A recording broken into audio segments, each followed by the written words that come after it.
Hello friends, welcome to YouTube channel. आपने इस परिवार में बहुत बहुत स्वागत है फ्रेंड्स।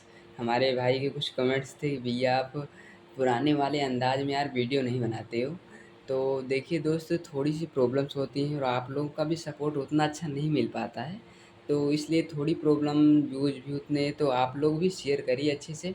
और हम आज उसी अंदाज में आप सबको पढ़ाने वाले हैं, बताने वाले हैं, सिखाने वाले हैं। आप अगर इस वीडियो को लास्ट तक देखते हो तो ये समझिएगा कि आपका जो फार्माथेरेपेटिक का एग्ज़ाम है वो सबसे बेस्ट, एकदम बहुत अच्छे से जाएगा। ओके, तो ये इसको हम इतना ईजी से आपको समझा देंगे कि आप लोग वहाँ जाकर बस देना ही देना है। ओके फ्रेंड्स, तो इसमें क्या क्या पढ़ना है पहले हम इम्पॉर्टेंट टॉपिक को बता देते हैं, उसके बाद हम आगे वीडियो शुरुआत करते हैं। ओके फ्रेंड्स, पहले भी फार्माकोथेरेपेटिक इंट्रोडक्शन, स्कोप, ऑब्जेक्टिव, ये चीज़ें आपको थोड़ा देख लेना है। और दूसरा है essential medicine list, standard treatment guideline, ये दो चीज़ें देख लीजिएगा। इसेंशियल आप आगे पढ़ा भी देते हैं आप लोगों को, कुछ दिक्कत वाली बात नहीं। ओके फ्रेंड्स, तो और उसमें क्या क्या पढ़ना है आप लोगों को ये चीज़ ध्यान रखिए। हाइपरटेंशन, और ये पढ़ लीजिएगा। और उसके बाद हाइपरलिपिडीमिया, कंजेस्टिव हार्ट फेलर, ये 3 टॉपिक आपके इम्पोर्टेंट हैं। एंजाइना को भी देख लीजिए, क्योंकि एंजाइना में जो मायोकार्डियल इन्फेक्शन होते हैं वो आप लोग जानते होंगे। जो हार्ट में जब ब्लड सप्लाई रुक जाती है तो फिर प्रॉब्लम होती है। ओके, रिस्पायरेटरी सिस्टम में ये दोनों टॉपिक आप इम्पोर्टेंट पढ़ लीजिएगा। डायबिटीज़ पढ़ लीजिएगा, ये नीचे उतना इम्पोर्टेंट है रही। हाइपरथायराइडिज्म, ये थोड़ा देख लीजिएगा टॉपिक को। और एपिलेप्सी, सेंट्रल नर्वस सिस्टम का टॉपिक है एपिलेप्सी। सेंट्रल, दोस्तों ये चीज़ ध्यान रखिए कितने टॉपिक आते हैं सेंट्रल नर्वस सिस्टम में, क्योंकि जो आपके सीएनएस पर ही वर्क करते हैं, माइंड पर। तो ये चीज़ें ध्यान रखिएगा, वहाँ आप सोच कर भी लिख सकते हो कि ये किस कैटेगरी में आते हैं आपके डिजीज। ओके फ्रेंड्स, तो एपिलेप्सी आपका सेंट्रल नर्वस सिस्टम में आएगा। आगे देख लेते हैं सेंट्रल नर्वस सिस्टम भैया। और पार्किंसन, एल्जाइमर, स्ट्रोक, माइग्रेन। तो आपको कौन सी डिजीज देखनी है ये देख लेना है। स्ट्रोक, माइग्रेन, 3 ये, और एक एपिलेप्सी। ओके, ये आपके सीएनएस से सेंट्रल नर्वस सिस्टम पर में चैप्टर में आती हैं। तो गैस्ट्रोइंटेस्टाइनल डिसऑर्डर में देखते हैं, इसके फुल फॉर्म आप बहुत अच्छे से याद रखिएगा, क्योंकि एक नंबर में यही सब पूछेंगे और क्या ही पूछेंगे वहाँ। गैस्ट्रोइंटेस्टाइनल ट्रैक्ट डिसऑर्डर, इसमें आपको पढ़ना है पेप्टिक अल्सर। और क्या है इसमें, इन्फ्लामेटरी, ये भी पढ़ लीजिएगा। अल्सरेटिव, ये चीज़ें ध्यान रखिएगा। अल्सरेटिव कोलाइटिस क्या होते हैं। हिमेटोलॉजिकल डिसऑर्डर में क्या आएगा आपका, आयरन डिफिशियंसी एनीमिया और मेगलोब्लास्टिक एनीमिया। ये थोड़ा थोड़ा दोनों टॉपिक आप देख लीजिएगा, क्योंकि दोस्तों को समझना है कि इससे एनीमिया, आयरन की डिफिशियंसी से एनीमिया ही होती है, डिजीज को पढ़ना है। ओके, तो ये चीज़ें हो गई। इन्फेक्शस डिजीज आपका ट्यूबरकुलोसिस हो गया, निमोनिया हो गया, यूरिनरी ट्रैक इन्फेक्शन, ये भी देख लीजिएगा। और आपका ये हो गया HIV। आपकी ये 4 डिजीज इसमें हो गई। अथो इसमें आप दोनों ये देख लीजिए, अर्थराइटिस और ऑस्टियोआर्थराइटिस। इस पर ज़्यादा फोकस करिए, क्योंकि ज़्यादा इम्पोर्टेंट है आपके बोर्ड के लिए। इसमें आपको 2 ही डिजीज पढ़ना है, एक्जिमा और स्कैबीज। ओके, डिप्रेशन, एंजाइटी, इसमें इसमें आपको डिप्रेशन और एंजाइटी को पढ़ लेना है। ओके फ्रेंड्स, इसमें आपका आ जाएगा ग्लूकोमा। ग्लूकोमा ह्यूमन हेल्थ में आपका आएगा पॉलीसिस्टिक ओवरी सिंड्रोम, और ये पढ़ लीजिएगा प्रेमेंस्ट्रुअल सिंड्रोम। ओके फ्रेंड्स, चलिए इस टॉपिक को आगे हम पढ़ते हैं, जो जो भी इम्पॉर्टेंट टॉपिक थे आपके बोर्ड के लिए। ओके, चलिए फ्रेंड्स, आ गए भैया हम आपने रिस्पायरेटरी सिस्टम डिसऑर्डर, जो है आपके अस्थमा। इम्पॉर्टेंट है आपके बोर्ड के लिए, बहुत ही हेल्पफुल रहेगा। अस्थमा एक भैया क्रोनिक डिजीज है। क्रोनिक यानी बहुत धीरे धीरे करके चलने वाली जो डिजीज होती है। वो जैसे आप 1 2 3 4 ऐसे धीरे धीरे पढ़ के आप आज डिप्लोमा कर रहे हैं, तो आप समझे एक धीरे धीरे जो डिजीज चलती आती हो, चल रही हो, वो एक क्रोनिक डिजीज होती है। ओके फ्रेंड्स, इस प्रकार की डिजीज जो होती है वो ब्रोंकियल्स में सूजन हो जाता है, जिससे एयर फ्लो होने में प्रॉब्लम होती है।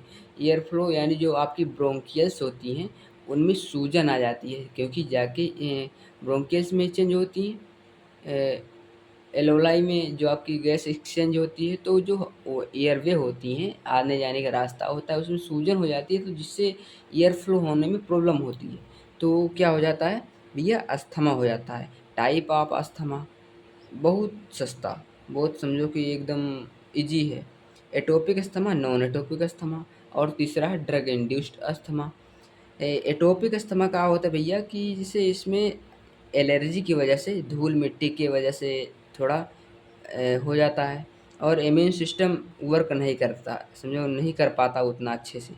ओके, नहीं कर पाता है, इम्यून सिस्टम अपना अच्छे से वर्क नहीं कर पाता, क्योंकि अगर देखो जिसके अंदर कि कोई एंटीजन मतलब गया, कोई जैसे गए आपकी बॉडी में, तो आपके इम्यून सिस्टम हाई है तो उनसे लड़ेंगे माइक्रोब से, और वो अगर हरा देते हैं उनसे, तो फिर भी हमको डिजीज हो जाती है। ओके फ्रेंड्स, तो क्या होता है कि आप इम्यूनिटी को अपने हाई करके रखा करिए, तभी आप डिजीज से लड़ पाएंगे, आपकी बॉडी लड़ पाएगी। ओके, नॉन एटोपिक अस्थमा वो होते हैं कि इरिटेंट की वजह से होता है। Example pollution, cold, heat, smoke, इन सभी के कारण होता है। जैसे आप स्मोक,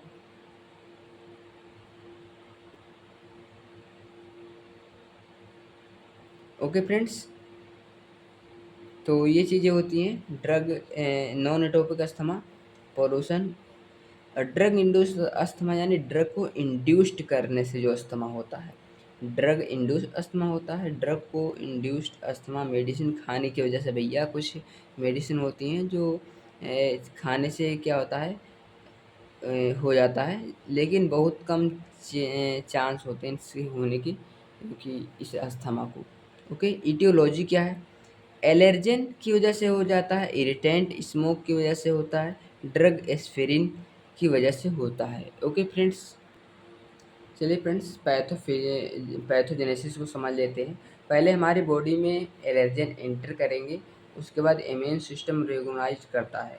ओके, जब कोई एलर्जेन हमारे बॉडी में आते हैं, तो उस एयरवे, जो एयरवेज होती हैं जाने के रास्ते, उसमें माइक्रोफेज होते हैं, माइक्रोफेज होते हैं, वो एलर्जन को ख़त्म कर देते हैं।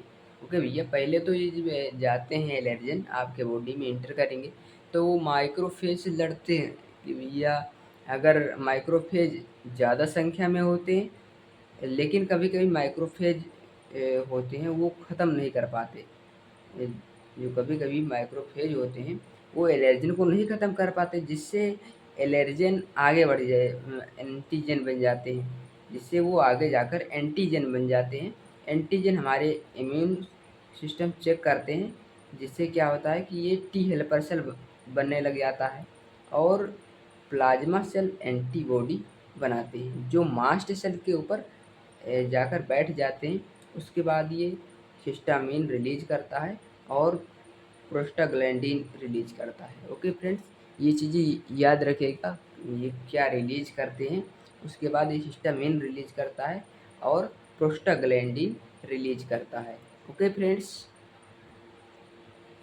चलिए नेक्स्ट देख लेते हैं भैया, इसका क्लिनिकल मैनिफेस्टेशन क्या है। कफिंग होता है, सांस लेने में प्रॉब्लम, चेस्ट पेन होता है, अस्थमा पेशेंट को सांस लेने लगते हैं। अस्थमा पेशेंट जो होते हैं सांस लेने में प्रॉब्लम होती है, यहाँ सांस लेने में प्रॉब्लम, सांस लेने में प्रॉब्लम।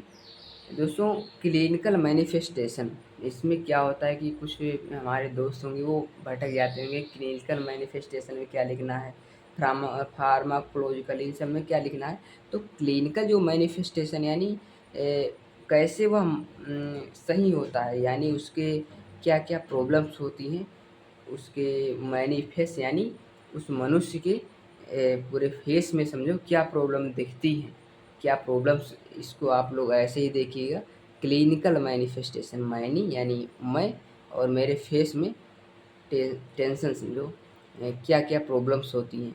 तो कॉफिंग होता है, सांस लेने में problem, chest pain, asthma patient को सांस लेने में प्रॉब्लम है, क्योंकि सांस में जो ब्रोंकियल्स होते हैं, जो एयरवे होती है आने जाने के रास्ते सांस, उसमें सूजन आ जाती है, जिससे प्रॉब्लम होगी ही। ओके, चलिए नॉन फार्माकोलॉजिकल मैनेजमेंट को देखते हैं। अस्थमा पेशेंट को स्मोकिंग नहीं करनी चाहिए, और क्या है, एलर्जन से दूर रहना चाहिए, और बीटा ब्लॉकर ड्रग से बचना चाहिए। जो बीटा ब्लॉकर होती हैं, प्रोपोनोलॉल और एडिनोलॉल, ये सब चीज़ें जो दवा होती हैं मेडिसिन, इनसे बचना चाहिए।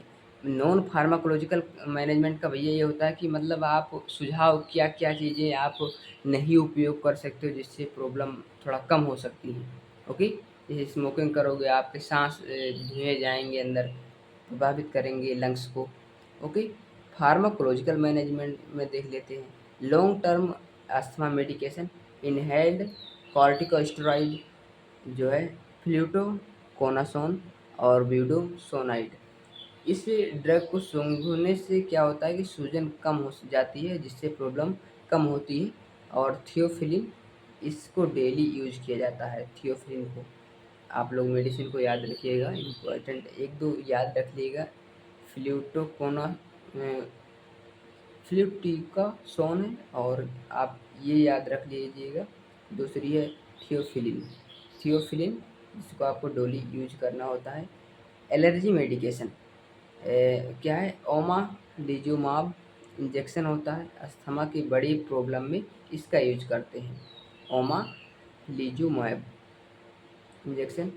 ओके फ्रेंड्स, चलिए भैया अगला नेक्स्ट हमारा जो डिजीज है COPD, chronic obstructive pulmonary disease. इसको आपको फुल फॉर्म भी बहुत अच्छे से याद रखना है, एक नंबर में पूछ सकता है। Coronary obstructive pulmonary disease. और जो एक नंबर के क्वेश्चंस होते हैं मल्टीपल चॉइस या वन वर्ड क्वेश्चन होते हैं, उनको आप लोग थोड़ा टाइम देकर, ये चीज़ें नहीं कि थोड़ा उनको कम टाइम के वो समझ कर लिखेंगे तो वो आपको ज़रूर आएंगे। और अगर आप एक लॉन्ग क्वेश्चन करते हो तो लगभग उनमें 2 नंबर पा सकते हो, 3 नंबर पा सकते हो। 5 नंबर के हैं तो 3 नंबर मिल जाएंगे। बहुत जो 4 नंबर, इससे ज़्यादा तो देगा नहीं आपको 5 नंबर। तो ये चीज़ें आप जो है एक नंबर में उसमें आप कम नहीं कर सकता है मल्टीपल चॉइस में, तो उसको ज़्यादा थोड़ा अच्छे से किया करो आप लोग। अकॉर्डिंग टू WHO COPD, ये भी क्या होता है, अब ये जो अस्थमा होता है उस वैसे ही समझो, सेम ही डिजीज ये भी है, क्योंकि हमारी ये भी लंग्स को ही प्रभावित करती है। क्रोनरी ऑब्स्ट्रक्टिव पल्मोनरी डिजीज होती है। Okay, according WHO COPD lungs disease है, यह क्रोनिक डिजीज है। ओके फ्रेंड्स, यह डिजीज पेशेंट को सांस लेने में ही प्रॉब्लम होती है इसमें, और इस डिजीज को chronic obstructive lung disease COCD, coronary obstructive lung disease COLD, इसको COLD फुल फॉर्म ऐसे पूछ सकता है। और chronic obstructive airway disease, airway यानी आपके आने जाने जो एयर फ्लो होती हैं उनमें रास्ते में प्रॉब्लम होती है, COAD। और chronic obstructive respiratory disease CORD। तो ये चीज़ें रिस्पायरेटरी और ईयरवे, ये सब चीज़ें, यही सब फुल फॉर्म में पूछ सकता है, तो आप लोग ये चीज़ें याद रखिएगा। टाइप्स ऑफ COPD, एक है क्रोनिक ब्रोंकाइटिस। क्रोनिक ब्रोंकाइटिस क्या होती है, इस डिजीज में रिस्पायरेटरी ट्रैक में सूजन आ जाती है, और धीरे धीरे करके भैया क्या होता है कि ब्रोंकाइटिस का रास्ता कम हो जाता है। जो ब्रोंकाइटिस हैं आपकी, ब्रोंकाई हैं, उनमें रास्ता कम हो जाता है, जिससे एयर फ्लो में प्रॉब्लम होती है। ये लंग्स लॉन्ग टाइम तक होने वाली प्रॉब्लम होती है, यानी क्रोनिक, धीरे धीरे करके चलता रहता है ये प्रॉब्लम। ओके, सिम्टम कफिंग, खांसी, थकान, और चेस्ट सीने में बेचैनी, चेस्ट पेन भी होता है, और यही सब प्रॉब्लम होती है। आप समझ सकते हो, सांस लेने में प्रॉब्लम। ओके फ्रेंड्स, दोस्तों वीडियो लॉन्ग हो सकती है, लेकिन आप लोग ये समझिएगा, बहुत अच्छे से आपको हम समझाने वाले हैं इस टॉपिक को, और अच्छे से जो भी हमारे पास नोट्स हैं और जो नहीं भी हैं उनको भी लास्ट में हम बहुत एकदम इत्मीनान से, एकदम अच्छे से समझाएंगे। ओके, एक्यूट ब्रोंकाइटिस क्रोनिक था, और एक्यूट, क्रोनिक और एक्यूट यही डिफरेंस होता है कि जो क्रोनिक होते हैं लॉन्ग टाइम तक धीरे धीरे चलती रहती है, और एक्यूट जो थोड़ा जल्दी कम टाइम के लिए होती है। एक्यूट ब्रोंकाइटिस किसी वायरस बैक्टीरिया के द्वारा होता है और ये कुछ ही ने और कुछ ड्रग के द्वारा होता है। इसमें कफिंग होता है। ओके, इसमें नॉर्मल से होता है, कफिंग होता है। और ईटियोलॉजी है कॉजेटिव एजेंट, जिसमें लंग इंफेक्शन के कारण, एयर पोल्यूशन के कारण होता है और सिगरेट स्मोकिंग, डस्ट पोल्यूशन के कारण, ये सब चीज़ें। Pathophysiology micro organism respiratory track में एंटर करते हैं। उसके बाद गॉबलेट सेल जो होती हैं, मास्ट सेल का सिक्रेशन बढ़ जाता है। गॉबलेट सेल पर जो मास्ट सेल होता है उस पर उसकी सिक्रेशन बढ़ जाता है। उसके बाद में ब्रोंकाई में म्यूकस लाइनिंग में इरिटेंट स्वेलिंग कॉज हो जाता है। सेल से फ्लूइड लेक होता है जो इन्फ्लामेशन के लिए भी यह रिस्पॉन्सिबल है। ओके, रिस्पॉन्सिबल है जो कफ के रूप में लंग्स से बाहर आता है। ओके फ्रेंड्स, एम्फाइसीमा, ये एल्वेलाई डैमेज हो जाता है। एल्वेलाई क्या होते हैं, जो आपके ईयरवे जो ईयर फ्लो जाती हैं वहाँ पे चेंज होती हैं। ऑक्सीजन आपका वहाँ अंदर चला जाता है और कार्बन डाइऑक्साइड बाहर निकल आता है। वहीं पे आपकी गैसेस चेंज होती है, जिससे एल्वेलाई सिकुड़ने की क्षमता जो है ख़त्म हो जाती है। इसमें क्या होता है, एल्वेलाई डैमेज हो जाता है, इससे उसका सिकुड़ने की क्षमता डैमेज हो जाती है। यानी जब सिकुड़ती हैं ऐसे तो वो ऑक्सीजन को अंदर लेती हैं, कार्बन डाइऑक्साइड को बाहर निकालती हैं। इसमें क्या होता है कि जब डैमेज हो जाती हैं तो इनको सिकुड़ने की जो क्षमता होती है भैया वो ख़त्म हो जाती है। ओके, और साइज़ बढ़ जाता है, कभी कभी फट भी जाता है, जिससे एयर बाहर नहीं निकल पाती और कार्बन डाइऑक्साइड बाहर नहीं निकल पाता, जिससे सांस लेने में प्रॉब्लम होती है। एम्फाइसीमा, ये चीज़ याद रखिएगा, ये टॉपिक उसमें आप लिखिएगा।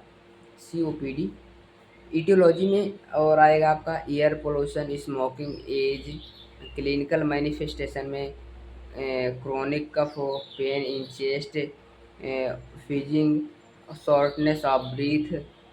ओके फ्रेंड्स, नॉन फार्माकोलॉजिकल में आएगा आपका भैया पेशेंट स्मोकिंग को छोड़ देना चाहिए, बीटा ब्लॉकर, NSAIDs जो है ड्रग को छोड़ेंगे, ईयर पोल्यूशन से बचना चाहिए और ऑक्सीजन थेरेपी का यूज करना चाहिए।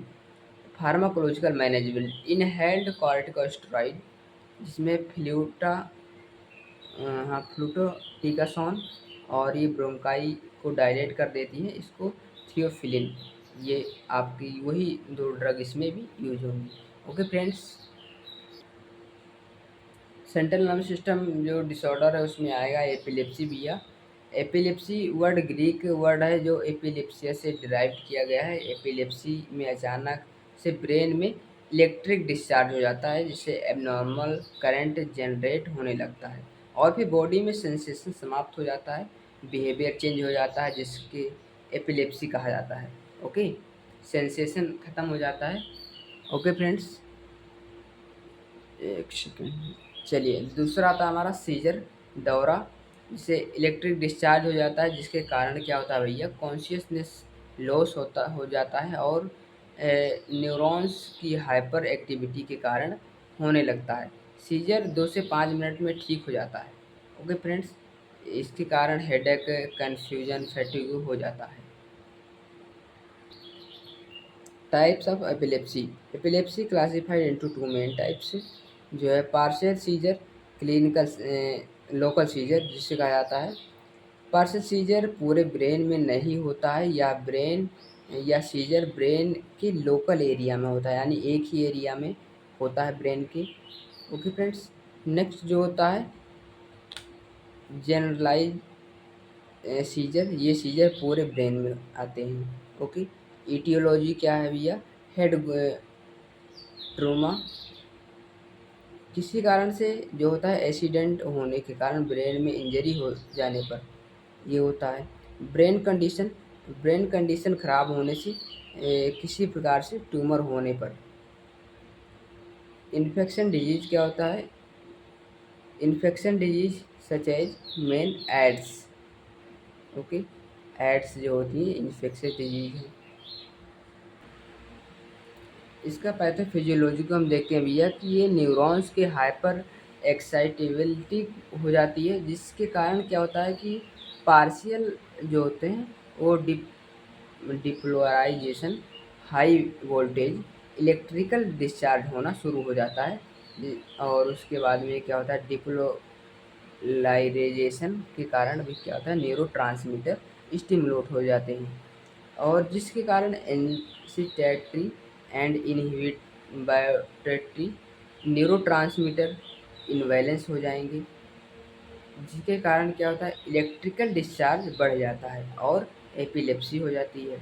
क्लिनिकल मैनिफेस्टेशन में हम समझते हैं कि normal confusion, loss consciousness, anxiety, ये सभी प्रॉब्लम्स होती हैं। Treatment, non pharmacological action, physical activity, sodium ion की डाइट कम करना चाहिए, और weight reduction, avoid smoking, avoid alcohol, ये सबसे नहीं करना चाहिए। फार्माकोलॉजिकल में आता है आपका डाइजेपाम, फिनेटोइन और फिनोबार्बिटल, वाल्पोरिक एसिड, प्रिमिडिडोन।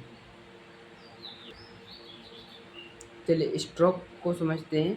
मस्तिष्क घात, स्ट्रोक की कंडीशन तब आती है भैया जब ब्लड रुक जाता है और ब्रेन तक नहीं पहुंच पाता, जिसके कारण ब्रेन अटैक भी कहा जाता है।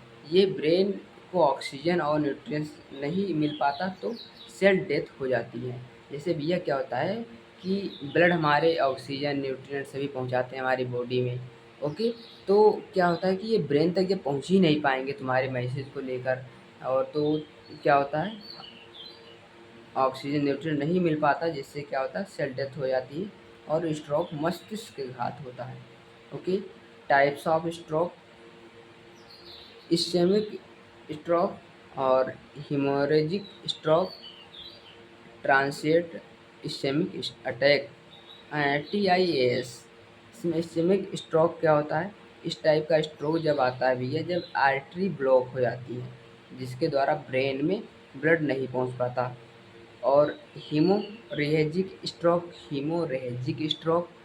इस टाइप का जब स्ट्रोक तब आता है जब आर्टरी लीक हो जाती है, आर्टरी लीक हो जाती है, जिसके कारण ब्रेन में ब्लड नहीं जा पाता, हाई ब्लड प्रेशर के कारण लीक होने की संभावना रहती है, ओके।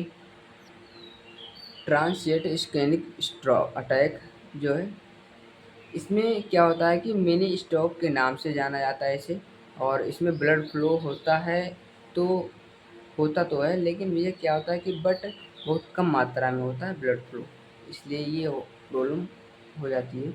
ईटियोलॉजी क्या है, स्ट्रोक को कॉज ड्यू टू आर्टरी के ब्लॉक होने से, इस्केमिक स्ट्रोक, और ब्लड वेसल्स के लीक होने से और ब्रस्ट होने से आपका हेमरेजिक स्ट्रोक, ब्लड की फ्लो कम हो जाने से। रिस्क फैक्टर क्या है, and inactive lifestyle, no healthy diet, और family history of stroke. Family की हिस्ट्री आप सोचोगे कि हाँ कैसे पालन होगा, कैसे क्या होगा, तो भी स्ट्रोक हो सकते हैं। ओवर वेट के कारण होता है, ओवर एज के कारण, और स्मोक, इलिसिट ड्रग, जो ड्रग होती हैं उनका जो फर्जी का जो उपयोग करते हैं कुछ लोग ऐसे होते हैं। Pathogenesis, due to etiology factor, blockage, reduce blood supply, नहीं हो पाई, death of brain cell, loss of brain function, stroke, okay friends. Clinical manifestation क्या होता है, डिजीनेस होगा, लॉस ऑफ कंट्रोल, सोचने समझने में प्रॉब्लम होगी, फेस पर पैरालिसिस हो जाना, और क्या होगा, लेग्स में पैरालिसिस हो जाएगा। और नॉन फार्माकोलॉजिकल क्या होगा इसका, जल्दी से डॉक्टर से कांटेक्ट करना चाहिए इसमें, और क्या होगा, डायग्नोसिस कराना चाहिए, डायग्नोसिस को कराना चाहिए, जिससे कि क्या होगा कि और डॉक्टर्स की सलाह से जो भी कहे उसके ट्रीटमेंट को करना चाहिए।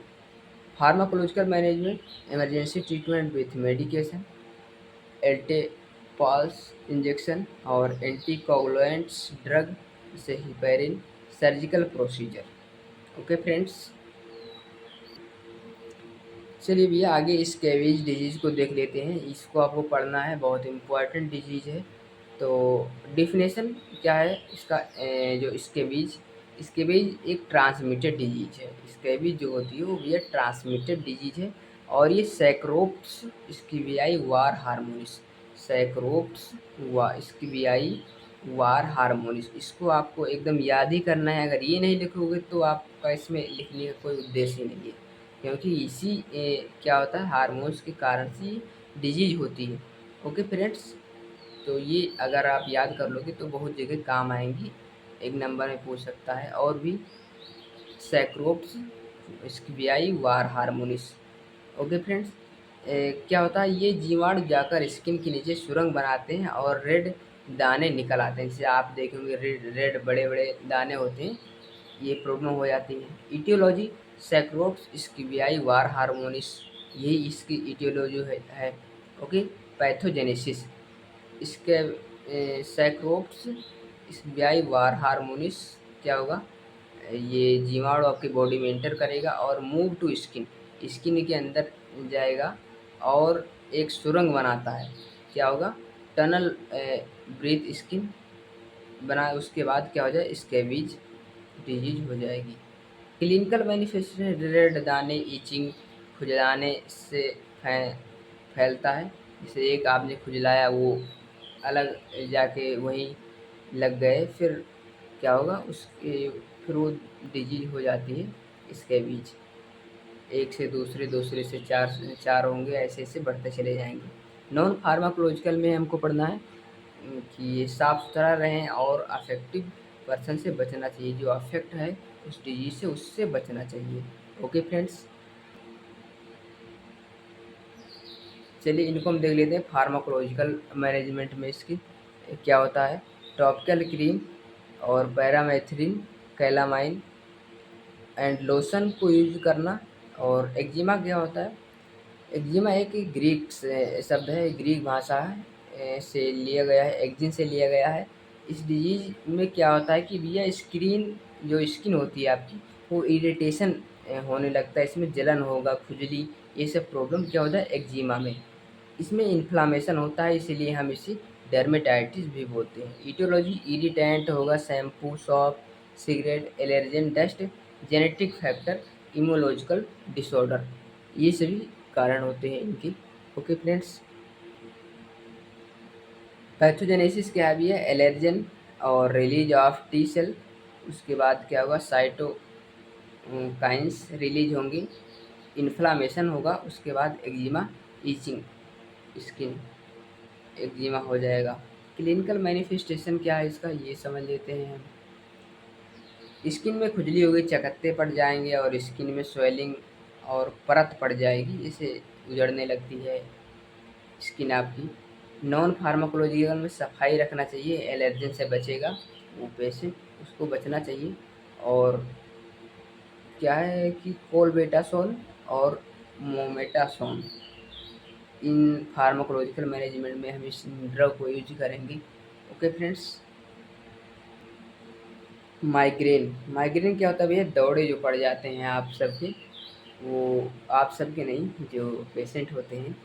तो डिफिनेशन भैया, माइग्रेन क्या होता है, सर के दर्द का दौरा पड़ता है, सिर में एक साइड का इफेक्ट होता है, जैसे एक ही साइड में आधा सर दर्द करेगा आधा नहीं करेगा, इस तरह क्या होता है एक दौरे पड़ते हैं। सिर की एक साइड में इफेक्ट करता है, ये 4 से 48 घंटे तक क्या होता है रहता है।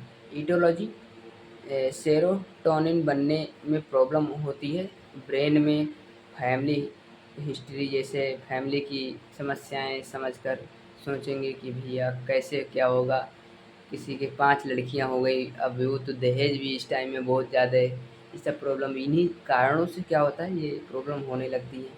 और एज ऑफ 30 से ऊपर के लोगों को भी होने लगता है। हार्मोन में क्या होगा चेंज होने से हो सकता है। और क्या प्रेगनेंसी के दौरान भी ये प्रॉब्लम हो सकती है। ईटियोलॉजिकल फैक्टर और डिस्टरबेंस ऑफ न्यूरोकेमिकल, उसके बाद ये माइग्रेन प्रॉब्लम होगी। नॉन फार्माकोलॉजिकल में हाई लाइट से बचना चाहिए, लाइट से बचो। और क्या होगा साउंड स्पीकर से भी ये बचना चाहिए। और स्ट्रेस से अंधेरे में आराम करना चाहिए। ओके। फार्माकोलॉजिकल में NSAID में आपका पैरासीटामॉल, आइबुप्रोफेन और एस्पिरिन, ये आपकी होंगी जो मेडिसिन को आपको यूज करने हैं। Okay friends. Parkinson disease, disease definition क्या है इसका? यह एक क्रोनिक डिजीज है, ये न्यूरोसाइड जनरेशन डिसऑर्डर है। ये क्या होता है? न्यूरो डिजनरेशन, क्षमा चाहूँगा, न्यूरो डिजनरेशन डिसऑर्डर है, और ये बॉडी पार्ट के मूवमेंट स्लो हो जाता है और मूवमेंट नहीं करने देता है। Okay friends. Aetiology, genetic factor, ज़्यादा एज होने से हेड इंजरी, डोपामिन का प्रोडक्शन लो हो जाता है तो भी हो जाता है। क्लिनिकल मैनिफेस्टेशन है आपका स्लो मूवमेंट, वॉल्यूम फ्लो हो जाता है, सलाइवा टपकने लगता है। और डिप्रेशन, नॉन फार्माकोलॉजिकल में एक्सरसाइज करनी चाहिए, एक्सरसाइज प्रैक्टिशनर से बातें करना चाहिए, उसके राय भी लेनी चाहिए। डोपामाइन, रोपिनिरोल। ओके फ्रेंड्स, आपका आएगा फार्माकोलॉजिकल मैनेजमेंट में।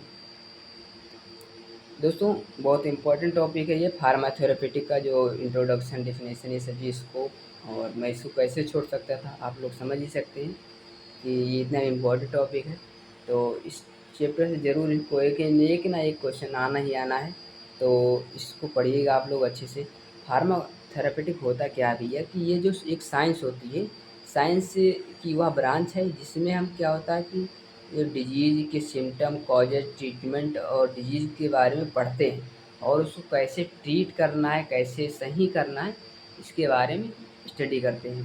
इसको ट्रीटमेंट कहीं भी कर सकते हैं। अगर भैया इसके डिजीज़ के बारे में तुम्हें नॉलेज है तो ट्रीटमेंट तो आसानी से कर लोगे।